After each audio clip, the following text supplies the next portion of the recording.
ಆರೋಗ್ಯ ಏನಾದರೂ ಕೆಟ್ಟರೆ ಎಲ್ಲವನ್ನೂ ಕಳ್ಕೊಳ್ತಾನೆ ಮನುಷ್ಯ. ಏನಿದ್ರೇನು ಆರೋಗ್ಯ ಭಾಗ್ಯ ಇಲ್ಲದೆ ಹೋದರೆ ಆಯುಷ್ಯ ರೇಖೆ ಇದ್ದೇನು, ಸಂಪತ್ತು ರೇಖೆ ಇದ್ದೇನು. ಆರೋಗ್ಯ ಇಲ್ಲದವ್ರು ಏನು ಮಾಡ್ತಾನೆ? ಏನೂ ಮಾಡೋಕ್ಕಾಗಲ್ಲ. ಹಾಗಾಗಿ ಭಗವಂತನ ಪ್ರೇರಣೆ ಇಂತಹ ಗಿಡಮೂಲಿಕೆಗಳನ್ನು ಮನುಷ್ಯನಿಗೆ ವರವಾಗಿ ಕೊಟ್ಟ.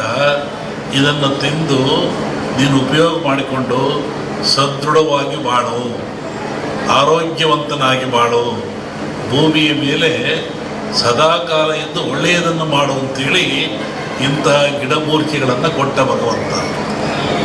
ಇದು ಇವುಗಳ ಹಿಂದೆ ಹೋಗ್ತದೆ. ಸಮುದ್ರ ಮಥನಾಯಿತು, ಇಲ್ಲಿ ಬರೆದಿದ್ದೀರಾ, ಸಮುದ್ರ ಮಥನಾಯಿತು. ಸಮುದ್ರ ಮತ್ತು ರಾಕ್ಷಸರು ದೇವತೆಗಳು ಆದೇಶ ಕಟ್ಟಿ ಹೇಳಿದ್ರು. ಎಲ್ಲ ಬಂತು, ಲಕ್ಷ್ಮಿ ಬಂತು, ಐರಾವತ ಬಂತು, ಕನಕಾದಿಗಳು ಬಂದು, ವಿಷ ಬಂತು. ಎಲ್ಲರೂ ಹಂಚ್ಕೊಂಡ್ರು. ವಿಷವನ್ನು ಯಾರು ಹಂಚ್ಕೊಳ್ಳಿಲ್ಲ. ಅವಾಗ ಪರಮಾತ್ಮ ಕುಡ್ದ. ಆವಾಗ ಅವನಿಗೆ ಯೋಚನೆ ಆಯಿತು, ಸಕಲ ಸಂಪತ್ತೆಲ್ಲ ಕೊಟ್ಟುಬಿಟ್ಟೆ ನಾನು, ಸಮುದ್ರದಲ್ಲಿ ವಿಷವೂ ಬಂದುಬಿಡ್ತು, ಇದನ್ನು ನಾನು ಕುಡಿದೆ, ಇದರಿಂದ ಪಾರಾಗದೆ ಹೇಗೆ? ಬಹುಶಃ ಈ ವಿಷ ಈ ಜನರ ಮೇಲೆ ಹೋದರೆ ಏನಾಗ್ತಿತ್ತು? ಕಾರ್ಕೋಟ ವಿಷ. ಅದಕ್ಕೆ ಯೋಚನೆ ಮಾಡಿ ಈ ಧನ್ವಂತರಿಯನ್ನು ಕೊಟ್ಟ. ಈ ಧನ್ವಂತರಿ ಎಲ್ಲಿಂದ ಬಂತು ಅಂದರೆ ಸಮುದ್ರದಿಂದ, ನೀರಿನಿಂದ, ಸಾಗರದಿಂದ ಬಂತು. ಇದು ಆ ಒಂದು ದೇವತೆಯ ರೂಪದಲ್ಲಿ ಬಂತು. ನಮ್ಮಲ್ಲಿ ಕೇಳಲಿಕ್ಕೆ ಹುರುಳಿ, ಕಾಮತ್ತು ಎಲ್ಲ ಬಂದಿದ್ದರು. ಈ ವಿಚಾರವಾಗಿ ಕೆಲವು ಸೂಚನೆಗಳನ್ನು ಹೇಳಿದ್ವಿ ನಾವು. ನೀವು ಯಾಗ ಮಾಡುವಂಥ ಜಾಗದಲ್ಲಿ ವೃಕ್ಷ ಇರಬೇಕು, ಅಲ್ಲಿ ಒಂದು ಹುತ್ತ ಇರಬೇಕು, ಅಲ್ಲಿ ಒಂದು ಎಕ್ಕದ ಗಿಡ ಇರಬೇಕು, ಮತ್ತು ಸಮುದ್ರ ಪೂಜೆಯನ್ನು ಮಾಡಬೇಕು. ಯಾಕೆಂದರೆ ಮೂಲ ಸಮುದ್ರವೇ ಮೂಲ. ಇದಕ್ಕೆ ಗಿಡ, ವೃಕ್ಷ, ಬಳ್ಳಿ ಇದಕ್ಕೆಲ್ಲ ಸಮುದ್ರವೇ ಮೂಲ. ಅಲ್ಲಿಂದ ತರಬೇಕು. ಹೀಗಾಗಿ ಈ ಒಂದು ಯಾಗ ಭಾಳ ಚೆನ್ನಾಗಿ ನಡೀತಾ ಇದೆ ಭೂಮಿ ಮೇಲೆ. ಅದರಲ್ಲೂ ಈ ಕರಾವಳಿ ನಡೆದಿದ್ರೆ ಅತ್ಯಂತ ಮನುಕುಲಕ್ಕೆ ಆದರ್ಶವಾಗಿರ್ತಕ್ಕಂಥದ್ದು, ಪ್ರಾಯಶ್ಯವಾಗಿರ್ತಕ್ಕಂಥದ್ದು, ದೀರ್ಘಾಯುಷ್ಯದ ಗುಟ್ಟನ್ನು ನಮ್ಮವರು ಕೊಟ್ಟಿದ್ದಾರೆ. ಪ್ರಕೃತಿಯ ಗುಟ್ಟನ್ನು ಭೇದಿಸ್ತಕ್ಕಂಥ ಅಟ್ಟ ಇನ್ನೇನು ಇಲ್ಲ. ಪ್ರಕೃತಿ ಎಲ್ಲ ಕೊಟ್ಟುಬಿಟ್ಟಿದೆ. ಅದರ ಗುಟ್ಟನ್ನು ಭೇದಿಸಿ ಮನುಷ್ಯ ಉಪಯೋಗ ಪಡಿತಕ್ಕಂಥದ್ದು, ಆರೋಗ್ಯವಂತನಾಗ್ತಕ್ಕಂಥದ್ದು. ಹೋಮಗಳಂದರೆ ಏನು? ಹೋಮವನ್ನು ಯಾತಕ್ಕೋಸ್ಕರ ಮಾಡ್ತಾರೆ? ಅದರ ಉದ್ದೇಶ ಏನು? ಒಂದು ಕಲ್ಪನೆ ಆಧ್ಯಾತ್ಮಿಕ ಚಿಂತನೆ, ಮತ್ತೊಂದು ಕಲ್ಪನೆ ವೈಜ್ಞಾನಿಕವಾಗಿ ಚಿಂತನೆ. ನಾವು ಏನೇ ಮಾಡಿದರೂ, ಯಾವ ಕೆಲಸ ಮಾಡಿದ್ರು, ಯಾವ ಧರ್ಮ ಸಹಿತ ಅದು ವಿಜ್ಞಾನಕ್ಕೆ ಒಳಪಡಬೇಕು. ವಿಜ್ಞಾನಕ್ಕೆ ಒಳಪಡದೆ ಹೋದರೆ ಧರ್ಮ ಆಗಲ್ಲ, ಸತ್ಯ ಆಗಲ್ಲ, ನಂಬಿಕೆ ಆಗಲ್ಲ. ಅನುಭವಿಸಿದವರಿಗೆ ಗೊತ್ತು. ಕೆಣಕೋದು ಬೇಡ. ಪ್ರತಿ ವರ್ಷ ನಮ್ಮ ಸಂಜೀವರ ಮನೆಯಲ್ಲಿ ಈ ಶ್ರಾವಣ ದೇವರಿಗೆ ಸಪೂಜೆ ಮಾಡಿಸ್ತಾರೆ. ಇದು ಪದ್ಧತಿ. ಅವರಿಗೂ ನಮಗೂ ಒಂದು ಪದ್ಧತಿ. ಗದಿಗ ನಮ್ಮ ಸಂಕೇಶ್ವರ ಒಂದು ವರ್ಷಕ್ಕೊಂದ್ಸತಿ ಕರೆಸ್ತಾರೆ. ಹೋದವರಲ್ಲಿ ಬಂದಿದ್ದೆ.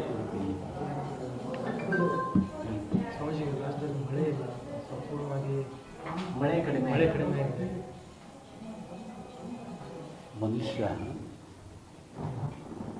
ಎಷ್ಟು ತಪ್ಪು ಮಾಡಿದರೂ ಆ ಭಗವಂತ ಕ್ಷಮಿಸ್ತಾನಂತೆ.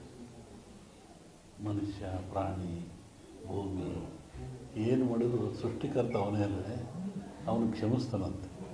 ಆದರೆ ಮನುಷ್ಯ ಮಾಡಿದ ಕರ್ಮಗಳು ಅವನು ಕ್ಷಮಿಸಲ್ವಂತೆ. ಭಗವಂತ ಕ್ಷಮಿಸಿದರೂ ಮನುಷ್ಯ ತಾನು ಮಾಡಿದ ಕರ್ಮಗಳನ್ನು ಅವೇ ಕ್ಷಮಿಸಲ್ಲ.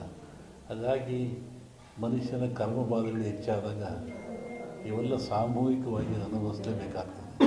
ಹಾಗೆ ಮಳೆ, ಬೆಳೆ, ಭೂಕಂಪಗಳು, ಅರ್ಥಕ್ವಿಕ್ಗಳು ಅಥಾವ್ರು ನಡೀತಾ ಇರ್ತವೆ. ಏನೂ ಆಗಲ್ಲ, ಬರುತ್ತೆ. ತಮಾಷೆ ಅಂತೂ ಬರುತ್ತೆ. ಮಳೆ ಏನು ತೊಂದರೆ ಇಲ್ಲ. ಈ ಬಾರಿ ಏನಾದರೂ ಇದೇ ಪರಿಸ್ಥಿತಿ ಮುಂದುವರಿಯುತ್ತೆ? ಇಲ್ಲ, ಚೆನ್ನಾಗಿ ತೊಂದರೆ ಏನಾಗಲ್ಲ. ಬರಗಾಲ ಛಾಯೆ ಇರ್ಬೋದು. ಅನುಕೂಲ ಆಗುತ್ತೆ. ಆ ಥರ ಹೇಳ್ಕೊಂಡು ಮಟ್ಟಕ್ಕೆ ಏನಿಲ್ಲ, ಚೆನ್ನಾಗಾಗುತ್ತೆ. ಮೊನ್ನೆ ವಸತಿ ಹೇಳಿದ್ವಲ್ಲ ಬೆಳಗಾವಿನಲ್ಲಿ, ಶ್ರಾವಣ ಮಧ್ಯಭಾಗದಲ್ಲಿ ಮಳೆ ಬರ್ತಾರೆ.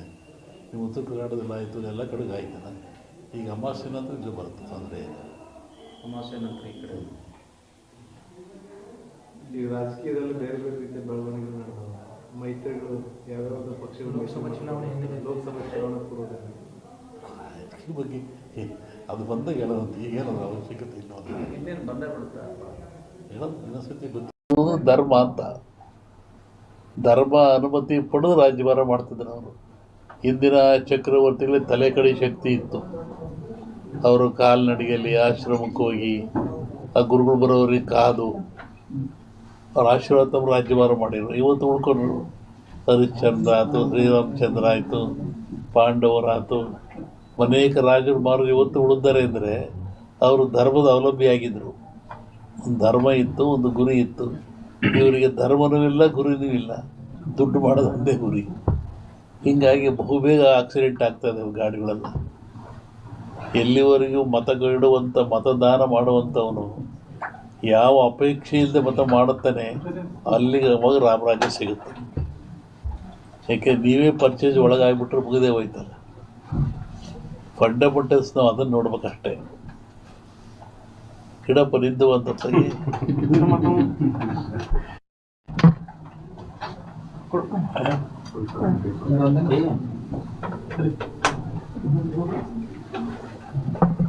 ಜಗತ್ತಿನಲ್ಲಿ ನೋಡ್ರಿ,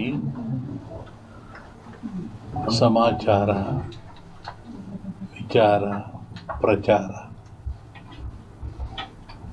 ಬೆಳಗಾವಿ ಬಂದ್ವಿ, ನಮ್ಮ ತಿಪ್ಪೇಸ್ವಾಮಿ ಬಂದ್ವಿ, ಒಂದು ಸಮಾಚಾರ. ಸ್ವಾಮಿಗಳು ಕೋಡಿಮಠ ಸ್ವಾಮಿಗಳು ಬಂದರು, ಅವರ ಶಿಷ್ಯರಾಗಿ ಬಂದರು, ನಾವೆಲ್ಲ ಒಂದು ಸಮಾಚಾರ. ಪ್ರಚಾರ, ನೀವು ಕೊಟ್ಟರೆ ಬಂದರು, ಪೂಜೆ ಮಾಡಿರು, ಹೋದ್ವಿ. ವಿಚಾರ, ಯಾಕೆ ಬಂದರು, ಏನು ಬಂದರು, ಏನು ವಿಚಾರ. ಇನ್ನೊಂದಿದೆ ಬಹಳ ದೊಡ್ಡದು, ಅಪಪ್ರಚಾರ. ಅದು ಕಡೆಗೆ ಬರ್ಬೇಕದು. ಅಳುಕು ಹೃದಯದವನಿಗೆ ಅಪಪ್ರಚಾರವೇ ಆಯುಧ. ಈ ಮೊದಲಿಗೆ ಅಪಪ್ರಚಾರ ಬಂದ್ಬಿಟ್ಟಿತ್ತೀಗೆ. ಅದು ಬರೋತ್ತಿಗೆ ಸತ್ಯ ಹೋಗಿರ್ತಾರೆ, ಸತ್ಯ ಮುಟ್ಟತ್ತಿಗೆ.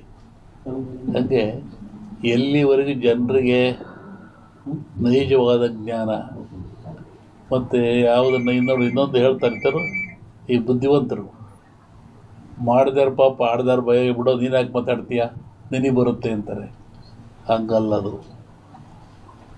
ಬುದ್ಧಿವಂತರು ಮಾಡಿರೋ ಸ್ಲೋಗನ್ ಅದು. ಅವ್ರು ತಪ್ಪು ಮಾಡಿ ಇನ್ನೊಬ್ಬರು ಬಾಯಿ ಮುಚ್ಚೋಕ್ಕೆ. ಅದೇನು ಮಾಡಿದವರು